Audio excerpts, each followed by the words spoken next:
Scooby-Doo, Curse of the Lake Monster. Adapted by Sonia Sander, based upon the film written by Steve Altiere and Daniel Altiere, based on the characters created by HANNA-BARBERA Productions. As soon as the school let out for summer, Scooby and the gang hit the road. They had lined up jobs at Daphne's uncle Thorny's country club on the lake. "Hey, get a load of that purple boat," laughed Shaggy. "She should be called the SS Daphne." "Fred, where are the directions?" asked Daphne. "Don't worry," said Fred. "We're not lost." "Are you sure?" asked Shaggy. "Because we went by the parking lot before." "I bet we can get some help at this gas station," said Daphne. Inside the shop, Shaggy saw a creepy photo on the wall. "Like, maybe we should just find our own way to your uncle's country club," he said. "The country club? Don't go there. Turn back now," warned the owner, Hilda Throwberg. "Mark my words, the lake monster will return." "You heard the lady," cried Shaggy, running out the door. Back in the parking lot, Velma had up a flyer. "It says in here that the creature lives at the bottom of the lake. Come for the view," gulped Shaggy. "Stay for certain death." "It's just a legend," said Fred. "Let's get going or we'll be late." Uncle Thorny was very glad to see Daphne and to meet her friends. Later that day, Shaggy, Scooby, and Velma were out by the lake. "Look at this," said Velma. "It's a rare moonstone. It glows like the moon, and it's said to be a magic stone." A few minutes later, Velma started feeling sick.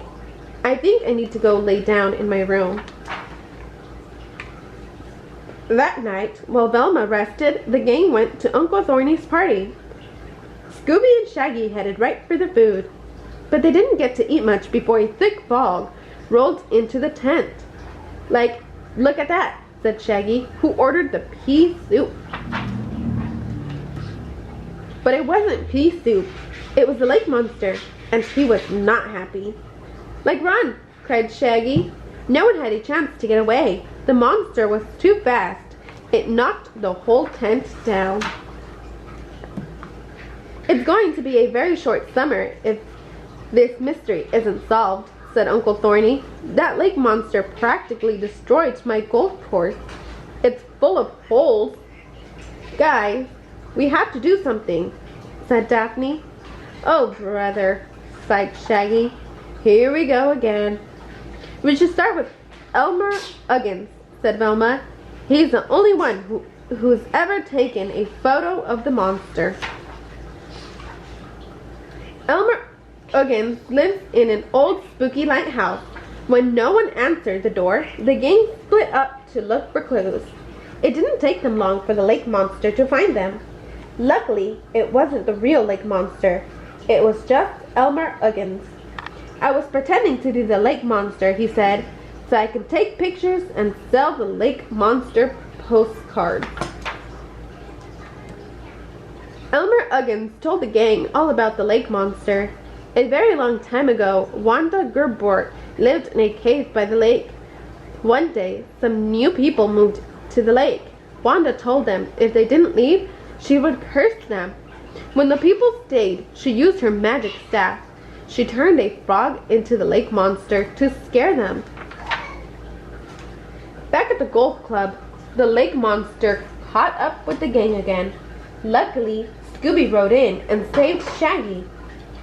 "Ray, row, Raggy," he howled.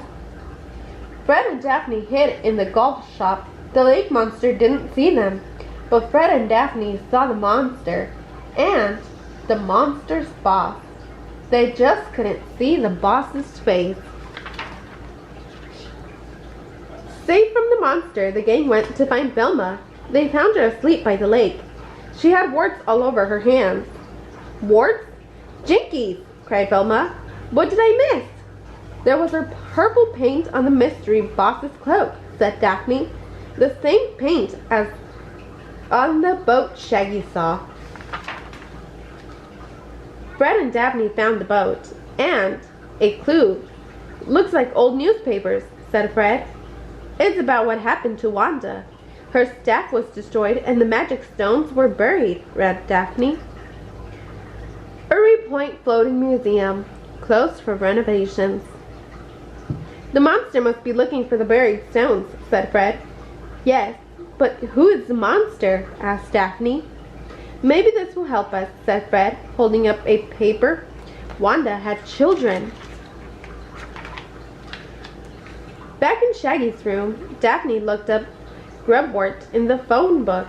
Shaggy found a clue in an ad and on the back of the book. Hey, do you want to see that? He asked, looking into the mirror. If you spell Thugberg backwards, you get grubwort. The gang jumped into the mystery machine and rushed back to Thugberg's gas and goods. The mystery box was already there. The person under the hood was Velma. Now that I have rebuilt my staff, no one can stop me, cried Velma, running out the door. Why is Velma doing this? Asked Daphne. She's not herself, said Hill Jethrober. When Velma found the moonstone, Wanda took over her body. I bet she's gone back to her old caves. The gang raced to Wanda's old caves to save Velma. With Shaggy and Scooby's help, Velma fought off Wanda. Brave goodbye, Wicked Rich, barked Scooby as he broke the staff. With a burst of blue light, Wanda was gone forever.